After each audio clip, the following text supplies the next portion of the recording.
Hello, ladies and gentlemen. Welcome back to another interview on my channel with David Tanner, ex Skysports presenter and former Hibs TV presenter. Thank you so much for taking your time out on a busy Friday for you, David. You're very welcome, buddy boy. You're very, very welcome. So my first question is, what made you set up your own podcast? By the way, I should maybe put this on. Do you like that? You can change these anytime. That's my Hibs TV face mask. Quite pleased with that. Can you hear me though? Yeah. My glasses are steaming up. Yeah. I better take it off. No. I better take it off. I thought you would like that. I suspect you're a Hibs fan. Bit obvious, David. It's an educated guess. So obviously, what made you set up your own podcast? Well, yeah, I've just set it up. It's called the Edinburgh Football Show. Do I need to explain what's on it? It's pretty obvious, I suppose, really. But I just feel I've lived in Edinburgh for 20 years and I've worked in the media all that time, of course. And I know that the media will always look more to the English Premier League and to Rangers and Celtic in Scotland because that's where the numbers are. But here in Edinburgh, it strikes me that there's a real dearth of media coverage of Hearts and Hibs and, of course, the other SPFL team in the city, Edinburgh City. So I wanted to try and create some quality discussion. There'll be daft banter as well, I'm sure, but some good coverage of football in Edinburgh. When you go to Glasgow, you've got Radio Clyde, Radio Scotland, there's a news station called Go, there's the Max, there's innumerable podcasts all talking about Rangers and Celtic and really ignoring everyone else or giving them lip service. Whereas this is a chance for Hearts and Hibs guys to come together and give each other a bit of stick.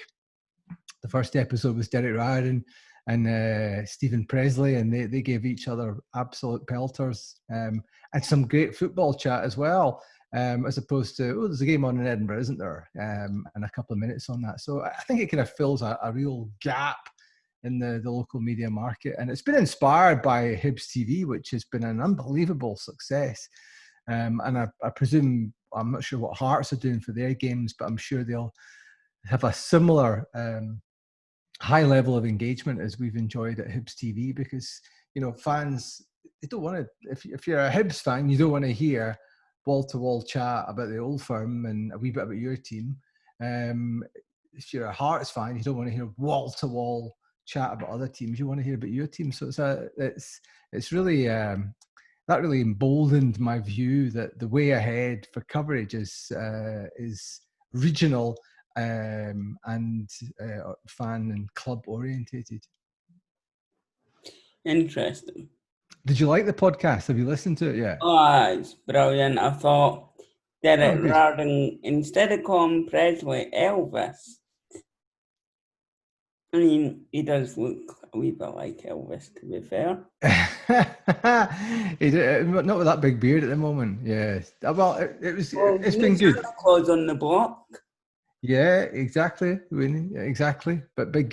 He called him Elv, didn't he? And Elvis called Deke Del, which I'd never heard him called Del before. So it was good. It was really good, and hopefully people learned a little bit about football, but a couple of old stories, and just enjoyable as well. And I know there's a good. I know Edinburgh City were pleased to get Conrad Ballatoni on talking about Edinburgh City, and the betting odds for games in this area as opposed to Celtic Rangers. So so yeah, fingers crossed. I'm glad you enjoyed it. We'll keep it going. If anybody wants to follow us, it's at Edinburgh Footy, FOTY at Edinburgh Footy, and it's on all of the major podcast areas, and it's called the Edinburgh Football Show. How's that for a plug? Did you like that? That was good, mate. That was good. You can send me an invoice. I was gorgeous, very cute. Do you believe that? Debatable, mate. Debatable. It's extremely debatable. My mother and father were very fond of me, though. In fact, still are, which is a nice thing. Listen, I was a football fan. My introduction to football is a wee bit different from everybody else's, because when I played it, obviously with my pals, I was brought up in Gourock, and then a place called Bishop Briggs, over in the west side of the country. I played it morning, noon, and night. Some of them got good. Stuart Taylor, that we used to play with up the back, Green, is now assistant manager at Ipswich Town. He played for St Mirren and Hamilton and so on. He's now assistant to Paul Lambert. I'll tell you who else used to play with us up the back is Sanjeev Kohli. Do you know Sanjeev? You'll know him as the shopkeeper and Chewing the Fat. Sorry, Still Game. Sanj and his brother would play football, but mainly cricket actually up the back as well. So there was quite a good group, and but Stuart was the one who went on to be a player. And as I say, I was never going to be a player. You know, if I'm slow now, I was every bit as slow then. But my grandparents, my paternal grandparents, were blind. And my grandfather went to games of football every week, even though he's blind. And a lot of people would say, well, why, Jimmy, why do you go to the game if you can't see it? But of course, you get the camaraderie, the experience, the thrill of the match day, the smell of the liniment. And of course, they went for a few beers before and after the game as well, which I would imagine would be quite a big attraction as well. So my father was the commentator. And the group still is on the go. It's called the Rex Blind Parties, and you see them at there's a commentator at Easter Road. There's one at Tynecastle. I know there's a big group at Celtic, big group at Rangers, and they go to Scotland games as well. So Dad was the commentator, and I, as I came through, was a commentator as well, from the age of probably about 12, and I stopped doing that when I was 16, and I got a job in radio. So so that was my kind of football upbringing, if you will. But I mean, I always wanted to be a radio commentator. Never crossed my mind I'd want to work in television, funnily enough, but I always wanted to be a radio commentator. And so just fate carried me into radio. Well, I made it happen, but fate carried me into television, and that's where it all started for me. I mean, I was going to say, you've got the face for the radio. Yes, I had a feeling you might say that, Dazzler. And who knows, you might be right. You might be right. Back looks all right, by the way. Who was the best player you've interviewed? Is that better? If you want. Who was the best player I interviewed? How long have you got? How long the piece of string? 12 is the answer to that, I always say. 12. Greatest player. I mean, Cristiano Ronaldo, terrific. Johan Cruyff, the best that Europe's ever produced. I got a note back from Maradona. He told me to F off. Charming. I waited 6 hours to be told to F off. Messi, I met him as well. He didn't speak English.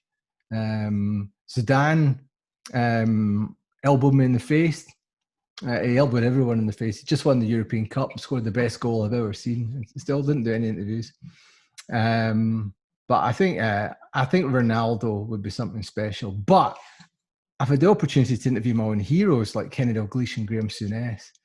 And that's pretty special, you know. And we interview club legends and people who've had statues cast in their honor, like Dennis Law and Eusebio, Bobby Charlton, Alec Ferguson. You know, I mean, these are moments to savor in a journalist's life, you know. And so some terrific opportunities to interview some great players and managers over the years. And, you know, Frank Sauzet, you know, your club was, you know, unbelievable whenever we met him.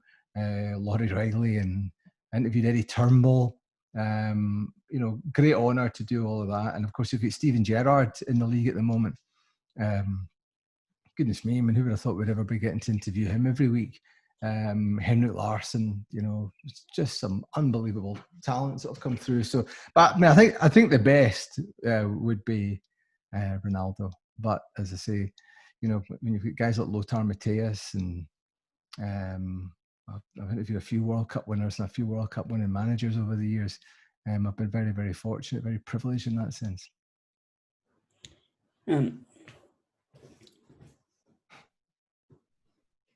Who was the toughest player you've interviewed? They're all pretty cooperative, to be honest with you, Darren. I remember Chris Sutton, and you can find this on YouTube somewhere.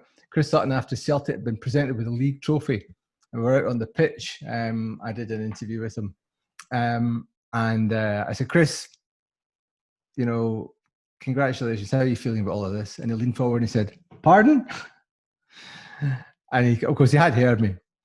And I said, you know, what was the difference between, you know, what was it that got Celtic the championship? And he said, oh, we won more games, Davy. And I thought, oh, all right, it's going to go like that. And at that point, I realised he was having me. So I just got out of the interview very quickly and said, listen, have a great night tonight. You're already having fun. And off he went. And that keeps getting brought up all the time. It keeps getting retweeted. In actual fact, the Celtic fans who use this to say that Sutton didn't like me, I'd actually been out with Chris Sutton for a day out in the West End of Glasgow. The same week, we'd ended up in a nightclub, a whole bunch of us. And I actually got on very well with him as a player. So that was an awkward one. But the one that really crosses, that was memorable for just being an absolute nightmare, was the great Eusebio, the greatest ever Portugal player with respect to Cristiano Ronaldo. And Eusebio, who died a few years ago, was given to me for an interview.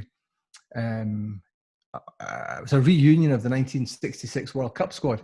And I think, as every Scottish schoolboy and girl knows, the Portugal team was the best team at the 1966 World Cup, knocked out by England in the semi-finals. But they were a vastly superior team, and England, you know, benefited from home advantage.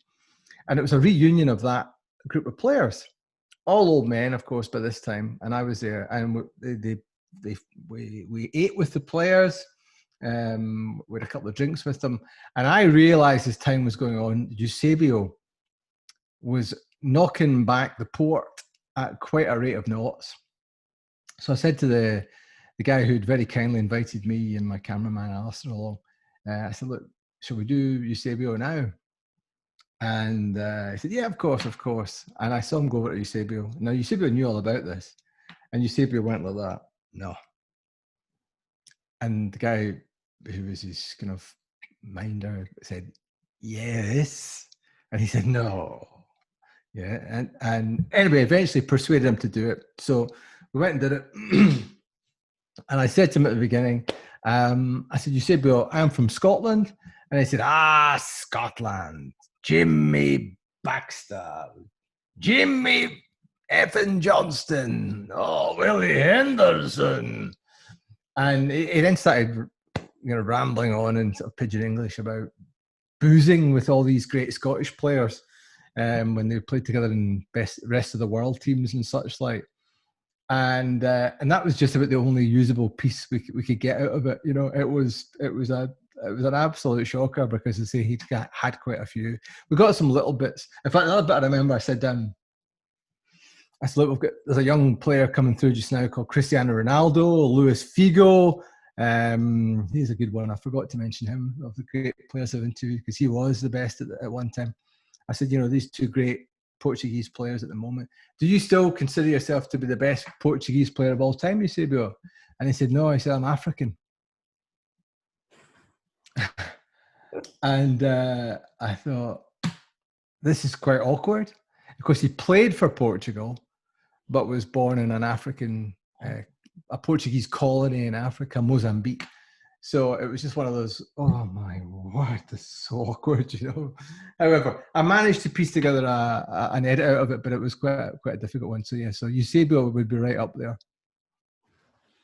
Very drunk, was he? Well, his nickname after that in our office was Pish Debio. So I'll let you work that one out for yourself. What was it like working for Sky Sport? Terrific. I mean, it was a great privilege to cover all the games and work down in London for a long time and work with some amazing people. Traveled to over 30 countries, and to some countries multiple times. I went to Spain 6 times in 6 months covering games in different competitions 1 year. So that was tremendous. And, particularly at the beginning, you were working with some amazing talents and people that, you were absolutely in awe of, because back then to get on, you had to be good, and the pundits had to be really, really good footballers and household names. It's a wee bit different now. So it was great. It was an absolutely fabulous time. I think we got the best of it. But you were well looked after. It was an enjoyable, exciting place to work. You worked hard for your money, but it was great because you were always proud of the output and what we turned out over the years.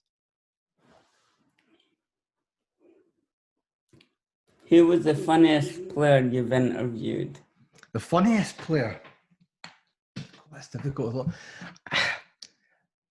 Scott Brown, to give you a Hibs one, was always, and indeed is always great because he's so giggly. I mean, he's such a hard player on the pitch, but off it, I call him the giggling assassin because he's always giggling. He's got that really infectious laughter and that lovely personality. So I really enjoy being with him, spending time with Bruni. And he's such a nice lad, nice laddie, as he would say from Fife. So he's good. So he was always funny, not necessarily funny in an interview, but just funny to be around and a lovely warmth.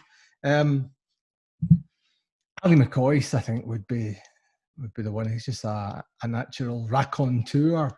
He's just good at communicating. He's good at making people laugh. Always has been. And it was actually, in many ways, it was a shame when he was, you probably listened to him on the TalkSport breakfast show, among other outlets that he's on. So McCoyce was great just for having the ability to brighten a television camera, brighten your day if you went to meet him and do an interview with him, and just get his personality across. And I think to be so charming in a competitive sports environment, and let's be honest, through in Glasgow, it can be quite a toxic environment. Celtic and Rangers, the old firm battleground. McCoyce always seemed to me to be someone who kind of walked over the barbed wire fence between the two quite capably. But I remember his first game back at Celtic Park after leaving Rangers was for Kilmarnock, and he actually hit the inside of the post with a 20-yarder that came out. And Kilmarnock got a draw that night as well, I seem to recall. And I was at the front door waiting for the camera crew from STV I was with at the time to come out. And McCoyce walked out the front door with a pal, and he walked down. He was getting picked up at the bottom on London Road. And at Celtic Park in those days, there was a little street called Kerrydale Street, which is gone now. But he was walking down that, and he was applauded by the Celtic fans. He was applauded by them because he's just that kind of personality. I don't know whether that would happen still in the kind of the madness of the social media era, but that kind of stood up what I mean there about someone like that. His personality, which as I say, it shines on a TV camera, made him somebody who was popular with everybody.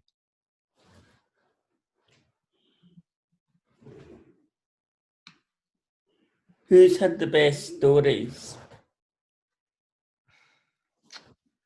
Best stories. Yeah, I suppose there are stories. Craig Brown, the old Scotland manager, is a terrific storyteller. He's wonderful. I mean, I love doing events. It seems like 100 years since I did one because of COVID, but doing events with question and answer nights, sitting next to stars of the past. Craig Brown is terrific at telling stories. He just does it he takes you through it in order, and there's always a great punchline. So he's a great storyteller. Terry Butcher is another one. former Hibs manager, of course, although not one of the better ones, sadly. But Butch tells these amazing stories about playing for England at the World Cup and Sir Bobby Robson and Gaza, and there's a warmth about Terry, and that comes across in the way he tells his stories. So yeah, I mean, listen, lots of them do it really, really well, but they're guys that come to mind immediately as being terrific tellers of great stories and of great times.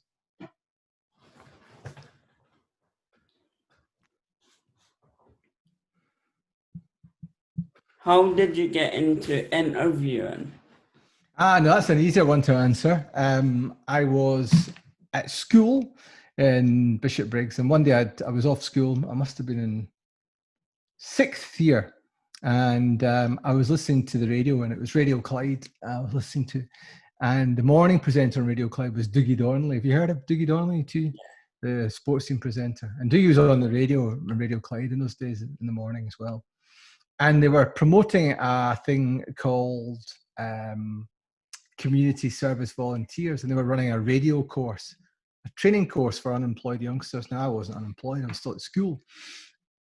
But I phoned up and said, look, can I come along? I really want to work in radio. And anyway, they had to think about it. And they phoned me back and said, yeah, we can come along. So they managed to fit me in a couple of hours on a Monday. So I got off school to go and do it. I was thinking about this today, actually, because there was a story in the newspaper about a change of management at STV. And Linda Grimes, who'd been placed in temporary charge, this deputy head of news at STV, was on that course 30 years ago. Gosh. And so I would go along every Monday in my school uniform and to the hospital radio station in Glasgow and twiddle about with the kit and learn how to work radio stuff with this group of guys. And one day I went in, and the guy who was running it, a guy called Dougie Jackson, a terrific lad, Dougie, and he said to me, he said, there's an old footballer. He said, I've just had my lunch at the pub. There's an old footballer in there. Anyway, he's agreed to do an interview with you. So we'll head over and do it. I said, great. I said, who is it? And he said, oh, I don't know. He said, I don't know anything about football. But he said, I recognize this guy as being a really, really famous player. So I thought, right, okay. So no preparation. And bear in mind, I'm 16 at this time. So I wandered in to this pub. I had to take my school uniform, my blazer, put it in a bag, and my school tie off. If I said to you that I was a young-looking 16, I certainly didn't pass for 18 to be in a pub. Anyway, we sneaked in, and through the smoke of all the cigarette smoke at the pub, when it partied, there he was sitting there, Jim Baxter, the great Jim Baxter. So he was sitting there behind a pint of lager and a whiskey. And he said, come here, son.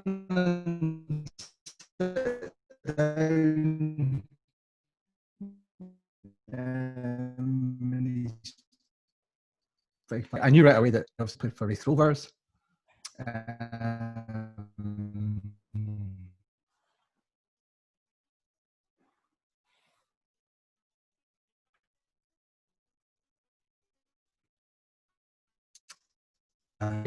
Beat England in 1967. So I knew there was a lot I could talk about.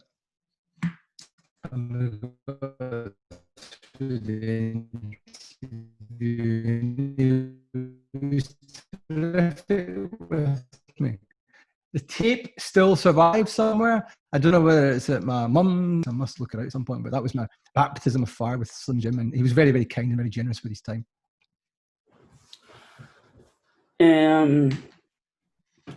Who were your football idols?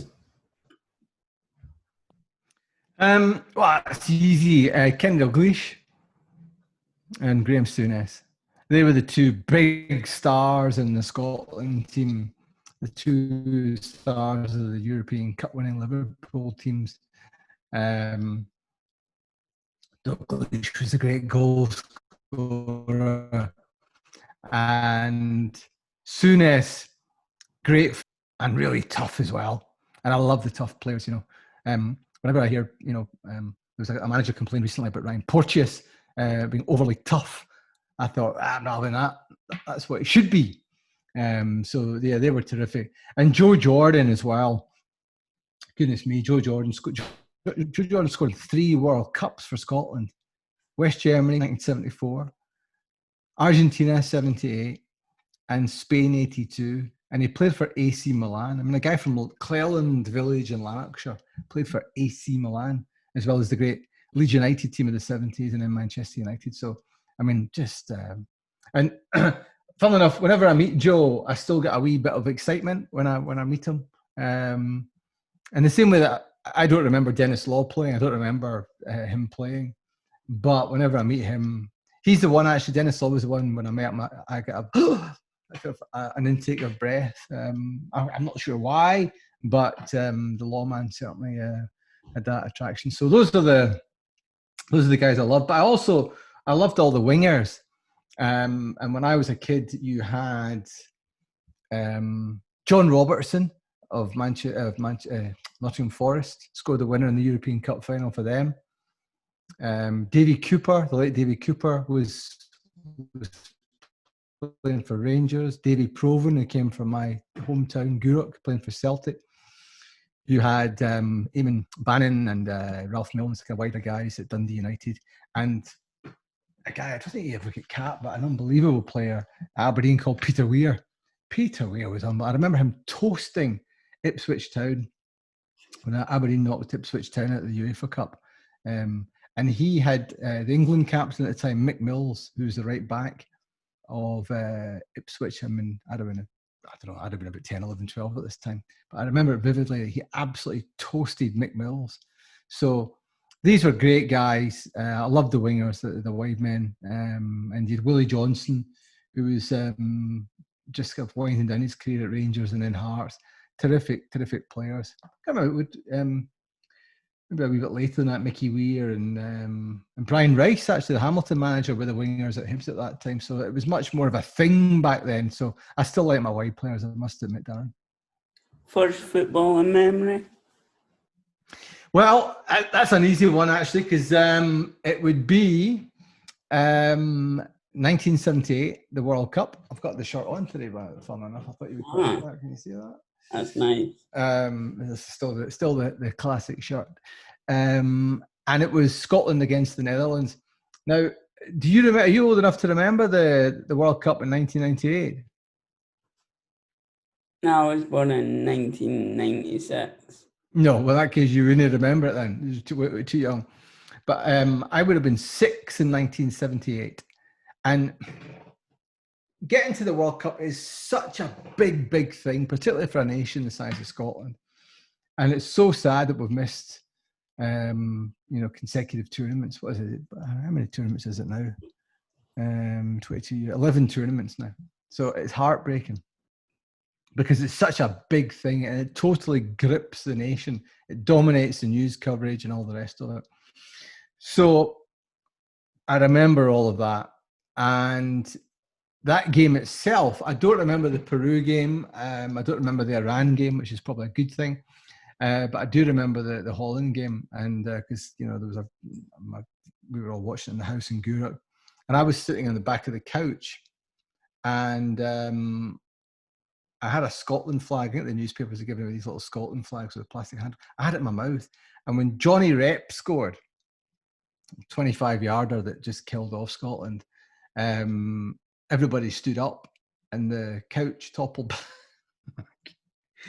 And I landed with a thud and this flag cut the inside of my throat. And I ended up having to go to hospital that night. So the hospital in Greenock on the night of a big Scotland game was quite a messy place, my father tells me. So yeah, I had to go and get that cauterized and that was quite unpleasant. So yeah, that's my earliest memory, and it was one of those great disaster for Scotland nights. But I have to be honest with you, I don't remember Archie Gemmell's famous goal from then, but I do remember Johnny bloody Rep. Well, at least you never got knocked out by the couch. That's very true. Yeah, maybe that was a small mercy, but yeah, there was a lot of blood. I remember that. What did you think of the Rod Stewart Scottish Cup draw? That was tremendous, absolutely tremendous. I remember that very vividly. I was in the studio at Airdrieonians ground. It was Albion Rovers who were using it against Celtic in the Cup. And we knew that Rod was doing the draw, and Alan Stubbs, who was my studio guest that particular day, Stubbsy was going to be doing the draw as well. So that was all fine. Now, Rod arrived during the game, and I saw on Twitter, on my Twitter account, there was a picture of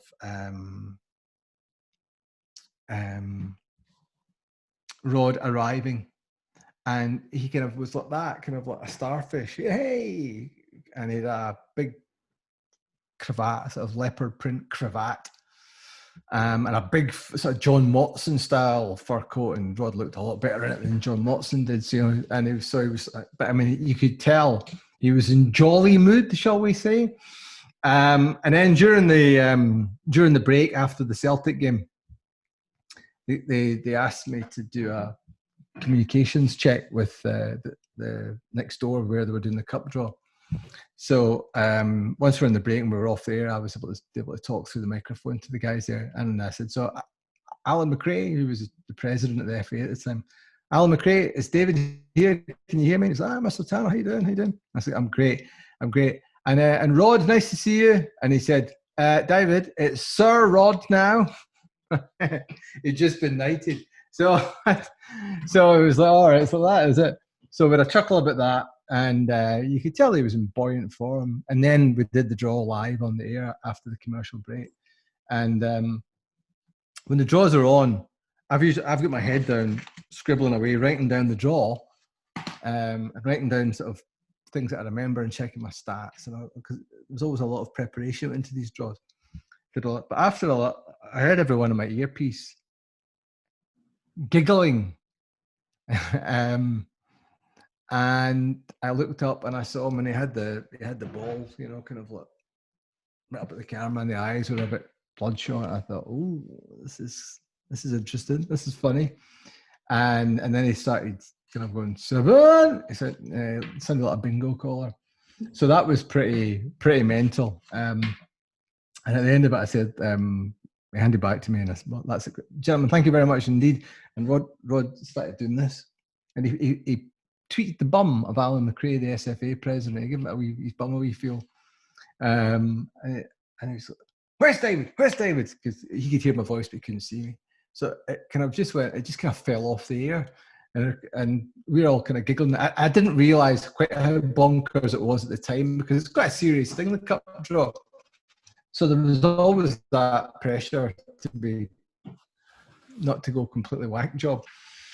But I didn't realise how big it was until my phone started going beep, beep, beep, beep, beep with news alerts and Google alerts coming in from all over the place, and text messages coming through the night. Mo Johnson texted me from Florida. Humpty, my brother-in-law, had heard about it in Hong Kong. So it went totally viral. And the next day I was in a supermarket in Edinburgh, and a lady came up to me, quite an older lady, and so not normally your normal kind of football punter, and said, you're that young man off the telly, aren't you? And I said, yeah, I am. She said, oh, we love you in our house. Absolutely love you. Can I get your autograph for my daughter? And I said, of course, yeah, we're delighted. Whatever, broke your boat. So wrote it, and she said, great. She said, listen, before you go, I've got to ask this question. I said, okay. And I thought, she thinks I'm Sean Batty. So I just said, crap. So that was my embarrassing moment after the draw. I was famous around the world, but in Edinburgh, somebody thought I was Sean Batty, the weatherman. Could be worse. Exactly. It couldn't really. I'll be honest with you. What is it like working for Hibs TV? Terrific. It's been such a thrill to do it. Really professional club behind the scenes. I'm working with Greg McEwen, who's the marketing director at Hibernian. who sits in an office next to Leanne Dempster. And he's been terrifically supportive, and he knows football, he knows television as well. And so it's been really great fun to work on. It's a big responsibility because there's thousands of people like yourself who would like to be at the game where I am and who can't be there. Now, I've always said it was a real privilege to present games on Sky or work on games for BT Sport or BBC or STV back in the day. But this really is a special responsibility, you know, because fans should be there, and really I should be in the press box, but instead I'm in a mocked up TV studio. So it's been really nice to do it. I've enjoyed working with the team. The producer Michael Douglas is a terrific guy. Molly and Seth, the tech guys from a company called QTV Sports, have been terrific to work with. Murray from Hibs and Stephen Dunn, Hibs director, who's been really supportive and really encouraging of it, have been fabulous. So I think Hibs have nailed it. I know I'm biased, but we've got a really nice. I think the football clubs have learned that you can get good programming and enjoy the benefits of it, as opposed to just little content clips. And so extended conversation, but proper analysis, depth, with maybe a twinkling eye sometimes as well, a bit of a laugh. And guys like Yogi Hughes and Tam McManus, who's knows the game, really good analysis and funny, and he takes the mickey out of himself as well. I've been really, really impressed with Tam, and great to work with Cliff as well. Cliff Pike, you'll be well known. I've known him about the press boxes for years, doing his Hibs TV commentator bit as well. So there's a big group. I'm sure I've missed out some people, but it's been really, really, really enjoyable, and with a great guests like Yogi, Tam, of course, every week, Joel Murray, fabulous, Rob Jones, John Collins very kindly came in and helped us out as well. Dre Wright's been in, Kevin Nisbet, Stephen Whittaker, Paddy Stanton, of course, and when he came in, we were all we're not worthy. So it's been a real thrill, and it's been very kind of Hibs to give me the responsibility of making that happen on air. And the response has been terrific. The response has been terrific, and I'm so proud of that. Have you enjoyed it? Have you enjoyed it? I mean, it's what I think, but it's what you think. Obviously, with fans not being able to go to games, and us as season ticket holders getting the privilege to watch it for, nothing. It's really good, but it feels strange with fans. Of course it is. Yeah, it is strange. On my Edinburgh Football Show podcast, Stephen Presley, not a favourite of the Hearts fans, the Hibs fans, but Presley said football is theatre and it needs an audience. And Derek Riordan, agreed with that point, about how Derek really fed off the Hibs supporters, and he fed off the Hearts supporters as well. Because when you score 7 goals against them, you enjoy noising them up as well. So that is missing, yeah. And it is weird. It's like it is like going to a reserve game, or a game at a school playground. It's very strange. I'm presuming when fans are back at full capacity, will you still carry on with Hibs TV? I'd like to think we'll do something. Whether there's a demand for, because we want to get fans on the ground. I mean, that's the most important thing. That's a football club exists for that reason. But I mean, Hibs are in it for the full season. I know other clubs have just been doing it on a week-to-week basis, but Hibs very wisely at the start of the season said we're doing this for the full year. We're going to make it work. And I think they very maturely they realised where this thing was going, and it's not going away anytime soon. So we're in it for at least the season. But as I said to you, I think all the football clubs, if they've invested properly in the television output, as Hibernian have done, they've learned that kind of programming is good. Fans want it. They don't want to sit and listen to Chris Boyd moaning about Rangers penalties, or Andy Walker moaning about Celtic penalties, or Stephen Thompson moaning about St Mirren penalties, or name me up, Stephen Craigan moaning about Motherwell penalties or whatever. They're all Michael Stewart, for that matter. Mikey moaning about Hearts and Hibs penalties. No, but I mean, they're all great pundits, by the way. But fans want to hear, their own team. They don't like a little bit. I'm not saying we're outrageously biased, but we're a bit biased. And I think that's okay. So hopefully that can continue in some form. Maybe it's through the week rather than match day. But I think they'd be, they've got it sponsored and they're making a little bit of money off that as well to pay some wages, which is nice. Exactly. Long may it continue, Dazzler. Yes.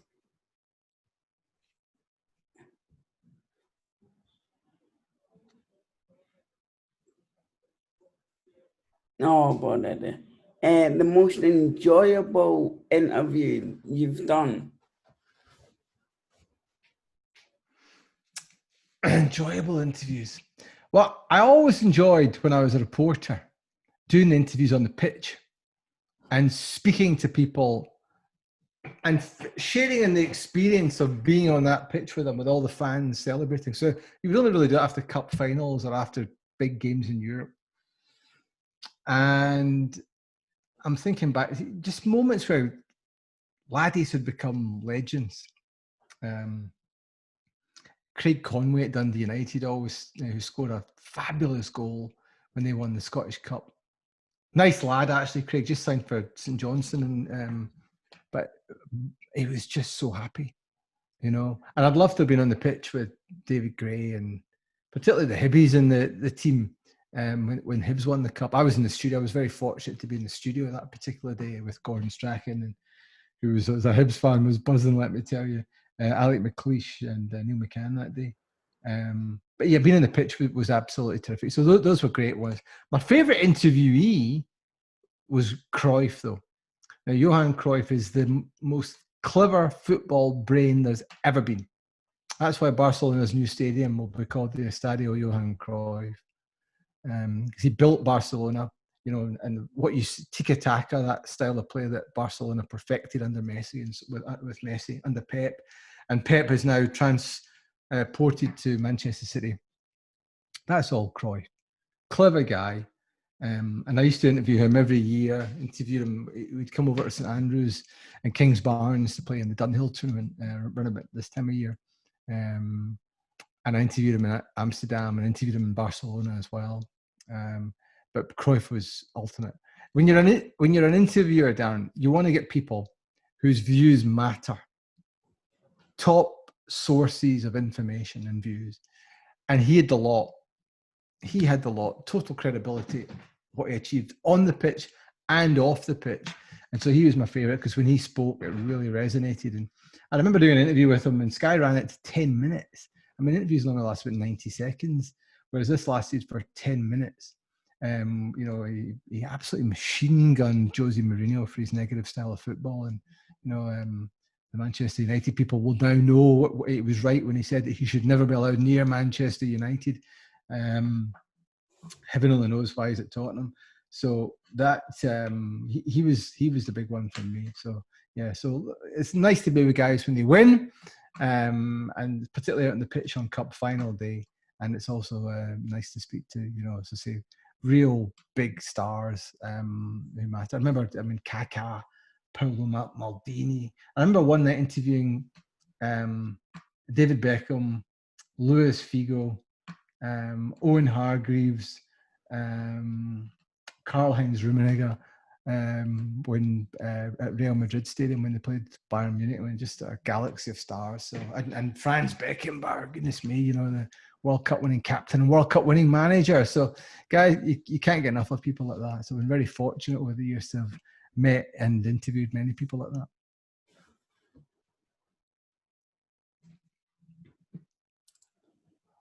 Best player you've saw? Best player I've seen? Whoa. Well, do you know, it's always that. I've never been able to work out who's the best player out of Ronaldo and Messi, but I've seen them both. Very, very lucky. I've seen Messi a few times over the years. I remember he scored a goal at Celtic Park when Gordon Strachan was the manager.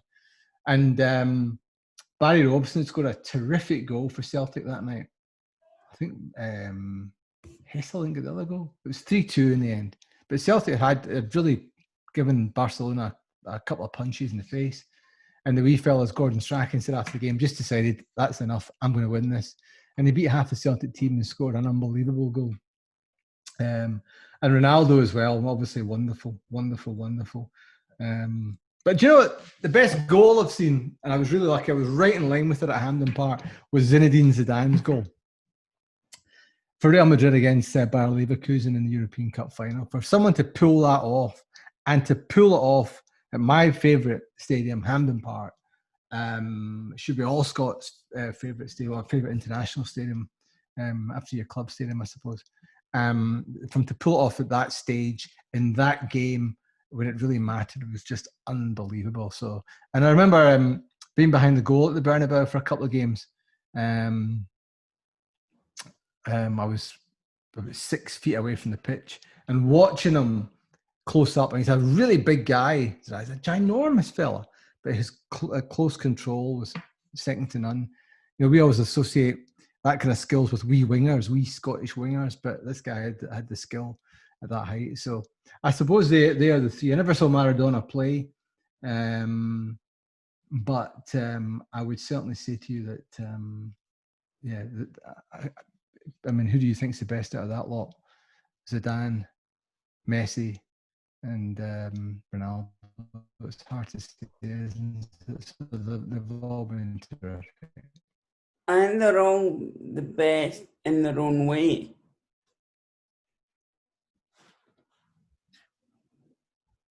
Oh, I used to ask Cruyff every year, who's the best in the world at the moment? And Cruyff would always say, well, you can't compare them because they're all different. Fair enough.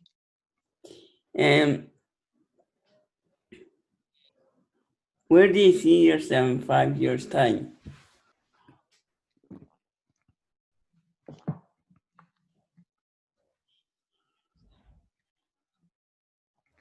Dead, or I will have had a sex change. I don't want to know about your sex change. Who knows? Who knows, buddy? Who knows? I would only get a sex change if it helped my career. I'll leave it at that. Who would you love to interview?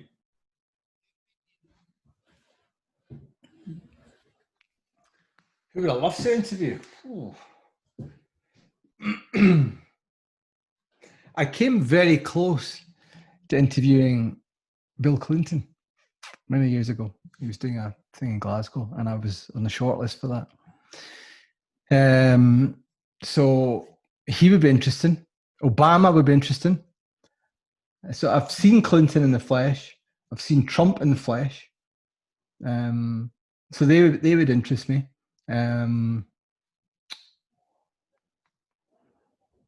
Churchill. I would like to have interviewed Churchill.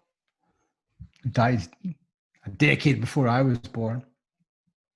But they would be interesting people to meet. But in terms, I've been lucky. I've interviewed a lot of people from outside football as well, politicians and Gordon Brown and film stars like Hugh Grant and, you know, all sorts of people. Lewis Hamilton would be interesting. I think he's just unbelievable what he's achieved in his career. So guys like that. In terms of ones that got away, I'd love to interview David Neary. And David Neary was a great player with Dundee United. Most of his career there. A little spell at Wraith Rovers just before he retired. And he scored a goal I remember very vividly. I was 10 at the time.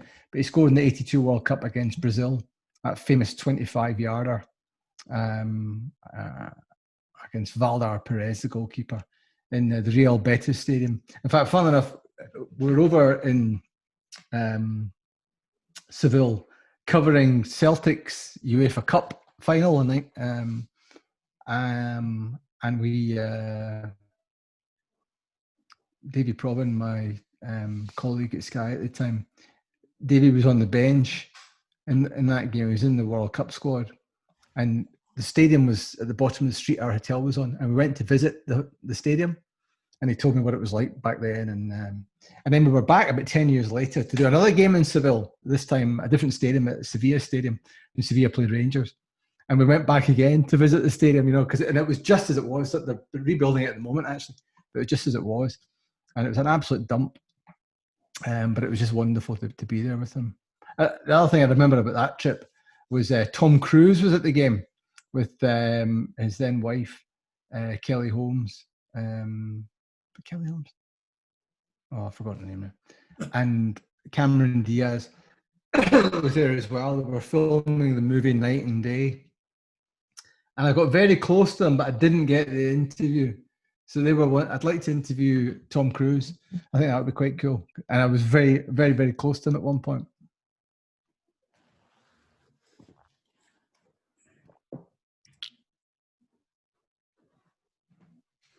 How important is your role when you're interviewing someone? The most important thing is the person you're interviewing. And I think a lot of interviewers forget that.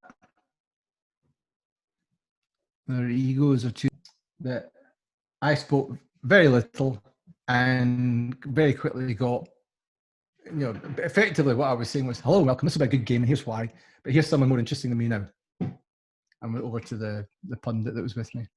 Or crossed over to a manager interview or something like that. So what you need to do, I think you need to be generous with your questioning, make life easy for your co-presenter, your interviewee, and ask questions that will elicit answers. You've got to couch them in a certain way that maybe close off an area of escape for them if you're interviewing a politician or whatever. But really your job is to elicit information. Interviews are fact-finding missions, right? So if you keep that in mind, frame your questions in that way, then you won't do too badly. But I hear presenters now talking about their hair and what Twitter are saying about them. Good God, nobody cares. It's all about the football and the footballer. So my point of view is you want to try and say as little as possible. My best question is why. If somebody says something, I would just say, why? And let them get on with it. It's a great question, that. I remember varying it one time with Tom Boyd, who was the Celtic captain. And I said, really? And he said, yes, really.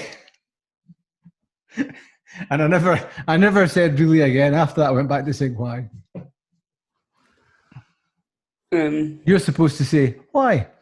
Well, why? I'm not telling you. I'll trick you. Good lad. How do you cope when your interview doesn't go to plan? They tend to go to plan, to be honest with you. I mean, look, the one I told you about Chris Sutton, where he'd been out in the last night before him, and he hadn't played in the game, so he sat next to him during the game, and he sat and complained about it for the whole game. But he, you get out of it quickly. But to be honest with you, generally they go pretty well. I once had one with Craig Levein, who was Scotland manager, and God, you look back on it, heaven only knows why he was Scotland manager, but that's another story. And Levein didn't like my questioning. Now, my questioning was totally legitimate, and he clearly had, was in an emotional state. And I was trying to help him out. I didn't want him to make a fool of himself. Anyway, he chose to make a fool of himself and stormed off, with a trembling lip. And in a situation like that, you always make sure you behave yourself. You're always courteous. You're polite. You can be firm, but always make sure that you're fair, so that if there is any blow up, nobody can point the finger of blame at you or claim that you've been unfair. So I think that's get out of it quickly. But to be honest with you, they generally go pretty well. My first question is always, I always say to them, okay, tell me all about it. What's happening? And let them tell you what's on their mind, and then you might learn something, and then you can build on it, and then you can go to the questions that you want to ask after that.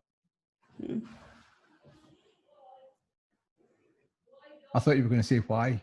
Best stadium you've interviewed at?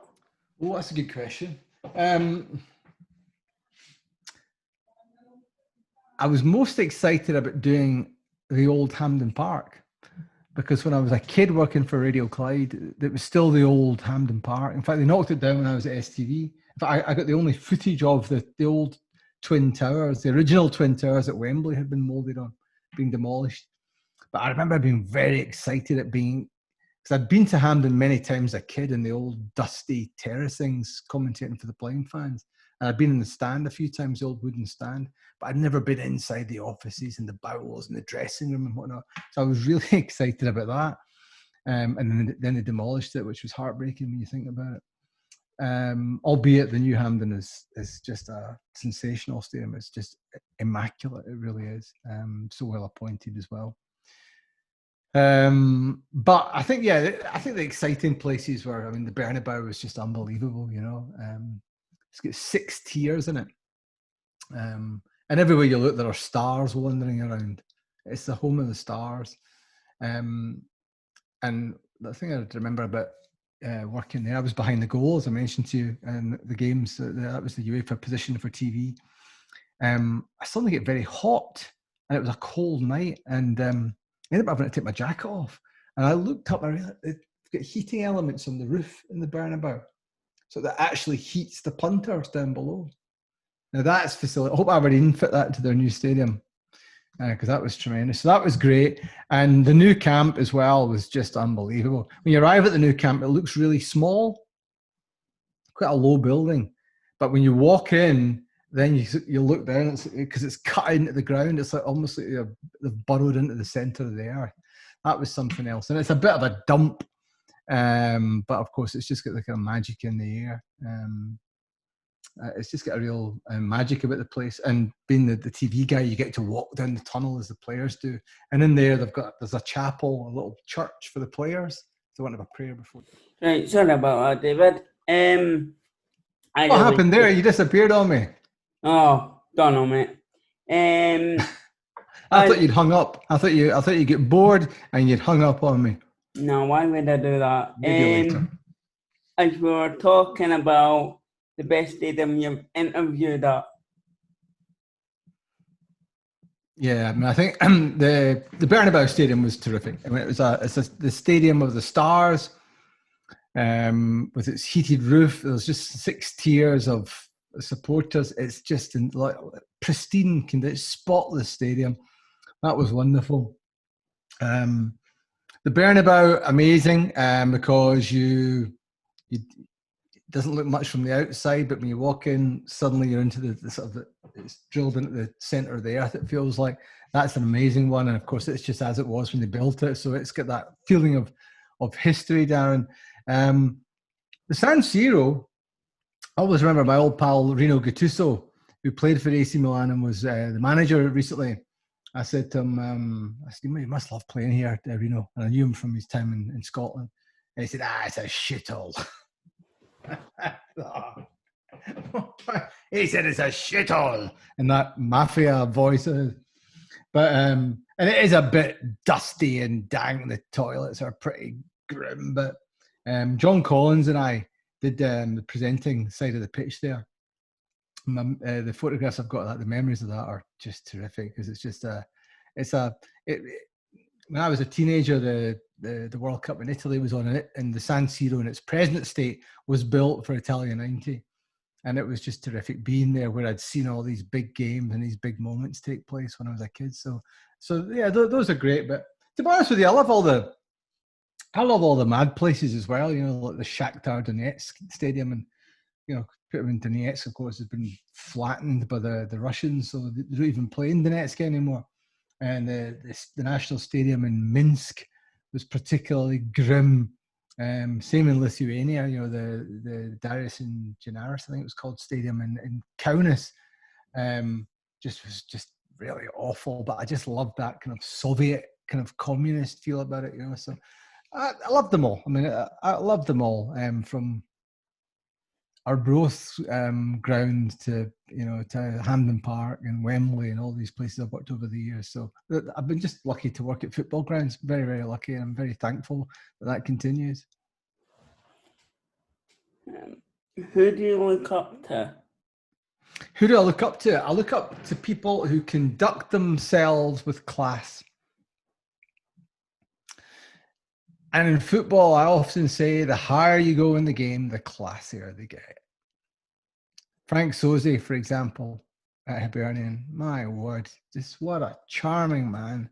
And he'd have a presidential air about him, you know. So he, people like that, people who conduct themselves well. I remember interviewing Kaká and Luis Figo. I mentioned earlier, they had that sort of air about them. You know, Beckham's got a little bit of that as well, but it's just the way they conduct themselves. So the higher you go, the nicer they are, because they know how to behave. They know they have to behave, and they've got nothing to prove to anyone. So they can generally be pretty nice. There are some exceptions. There are some toe rags at that level. Maradona being number one, but generally speaking, they're all pretty nice. Yeah, cheat. Anyway, the Scotland fans were relaxed about that particular one. How long did it take you to get into journalism? Well, as I mentioned, I started that radio training course at 16 when I was still in 6th year at school. And when I was in there, the guy who was running the course phoned me up and he said, "Are you free on Saturday?" I said, "Well, actually, I'm going to the football. I'm commentating at the Old Firm game, the Celtic and Rangers blind parties." Oh, right. We're a man short at Radio Clyde. I wondered if you want to come in and help out. I said, what time do you want me there? And that was in August 88 when I was 16, still at school. And I was there for 7 years after that. Right through to producer, reporter, and I had an amazing time. So that started for me. And after that, I went to Napier University's journalism class, or course. It was an HND back then. Which was terrific, and met friends, people who are still friends to this day. So yeah, so I was very young getting into it, but the experience I got quite annoyed. There's a lot of people now who feel entitled that they should be able to march into a job, whereas we had to serve our apprenticeship, you know. And I learned so much from working with guys like Hugh Keevans at Radio Clyde. Jerry McNee at STV, goodness me, I mean, just incredible people.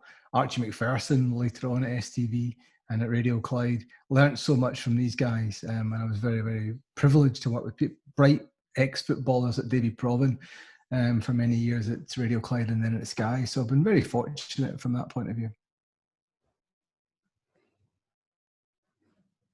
What's your funniest question you've ever asked someone? Funniest question I've ever asked anyone? I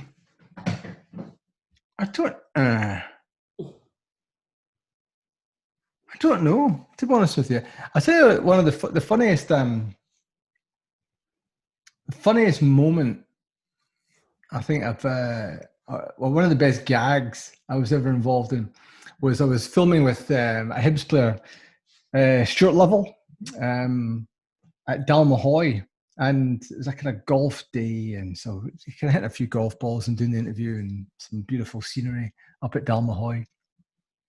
And one of the biggest stars in television when I was growing up, well, he wasn't big, he's about 4 foot tall, was Ronnie Corbett. Have you heard of the TV show The Two Ronnies? Yeah. Ronnie Barker, of course, from Porridge, and you know, some of these great comedies. Well, Ronnie Corbett, who was the wee one, was from Edinburgh, and occasionally would pop up, and he came up for this game of golf, and a tiny wee man with a big belly, I remember that. And he had no great interest in sport other than the fact that I think he said his father had a newsagent shop and the Hearts manager used to go in, so that probably before the war. But I explained to him what we're doing, and I thought it'd be great if, you know, we could just get a wee word with you and you can tease him about Hibs and whatnot. So he told a joke, and his gag, that program of Two is always finished on this sort of funny news headlines. And so we did the little interview with him, and he said, "Oh, by the way, and finally," he said, "the England manager has picked his team to win the World Cup. It's going to be Germany."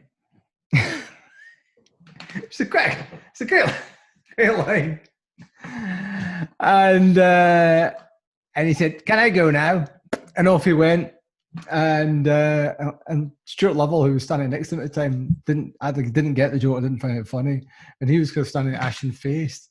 And I was trying not to laugh at him for not laughing. And we Ronnie, and off he went. So yeah, I suppose that was quite a funny one. This has nothing to do with me. The funniest answer you've had? I suppose that would be that one. I remember saying to Ali McCoist when he was still playing, and we did it on the pitch. It was just going into the dressing rooms at Hampden were a porta cabin because they just demolished the main stand. So that'd be what, about 97, 98. And McCoist had left Rangers. He'd been farmed out to Kilmarnock in his old age. And he'd scored a hat-trick against Hearts, against Davy Weir and Stephen Presley. And Scotland had a striker emergency. And Craig Brown had called him into the Scotland game for a game in Lithuania. When Neil McCann made his debut that day, actually. So McCoist was back in the squad. And I said to Ali McCoist, Ali, without using the words incredible or unbelievable, can you describe this call up, in your late 30s to the now? And McCoist just went like that. In other words, he couldn't find the words. And I said, okay, you're allowed to use unbelievable and incredible. I said, it's unbelievable, it's incredible, really. And then he could give his answer. So that was quite funny. Can you remember your first day at Sky Sports? What was that like? Yeah, I can. I just joined from STV. And my first game was I went straight into an Old Firm game, actually. John Barnes, who's one of my heroes, was the manager of Celtic for a very short period of time. John was the manager. And Dick Abicats wed that one. And then the next game was Scotland-England. The big one at Hampden Park in 1999, the playoff. So what a baptism of fire it was. And ahead of that game, my first interview for Sky was on Leith Links at the home of Laurie Riley. And Laurie, I think I'm right in saying, no man has ever scored more goals against England than for any nation than Laurie Riley.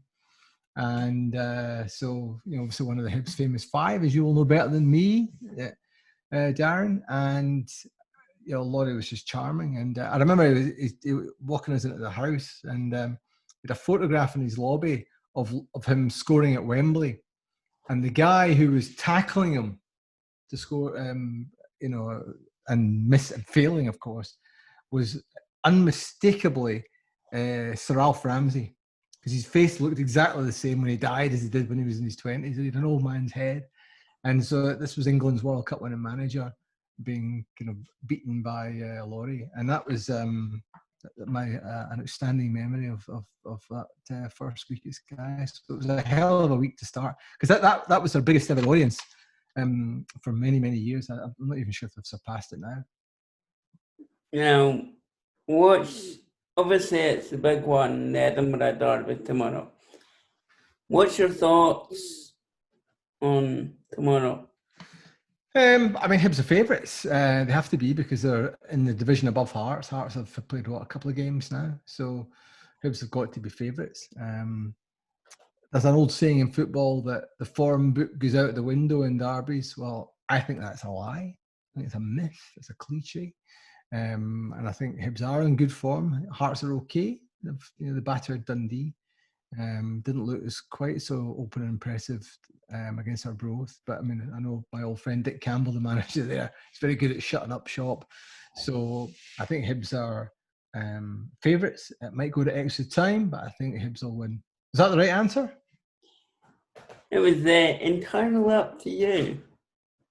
I think you look quite pleased with that one. Well, hopefully we can get revenge for 2012. Oh, I think you have a few times now, though, haven't you? In 2012, remember, in 2012, Hibs also knocked Hearts out the cup. in the first game, the third round or the fourth round, right after the cup final. And there's been a couple since then as well, the replays, the midweek replays. So I think Hibs have done okay so far. But yeah, it would be sweet to do it at Hampden, wouldn't it, after the last couple of derbies at Hampden Park? It's been a while since. Mm-hmm. Yeah, absolutely. Obviously, there's going to obviously be no fans. Do you think that'll have an effect on the players? Yeah, without a doubt. I mean, it was evident in the Old Firm game that it wasn't the same fixture without the supporters. There's a lot of patronising claptrap about fans. I mean, they're often patted on the head. But one thing is that old Jock Stein line about football being nothing without the fans. It's not nothing without the fans, but it is a vastly inferior product. And of course, the reason they play football is for the fans. So it'll not be the same derby, but be more a clever tactical game of football, as they have been without the supporters. But you know, we just want to get the fans in as quickly as safely possible. And to be honest with you, they should be in by now, even in small numbers. It's the stuff of nanny state, not to allow the fans in. But for some reason, in Scotland, the football fans are looked down upon by the Holyrood government, which is very sad and unpleasant. But obviously, thank you for taking your time out for me to interview you. You're welcome. It's been an enjoyable hour and a bit. It's been a real pleasure, Darren. So I'm glad to have helped out, and I'm glad you're enjoying my podcast as well. Have you subscribed to that? Yeah. Thanks. I know I listened to it on one of the platforms, but when did it come into Apple? This week. When it comes to Apple, sub. Yeah, I'm the same. I listen on Apple as well. It takes a little bit longer to get on Apple for a first edition. I don't know why. There we go. So what I'll do is I'll end it here and carry on talking if that's possible. Okay. All right, pal.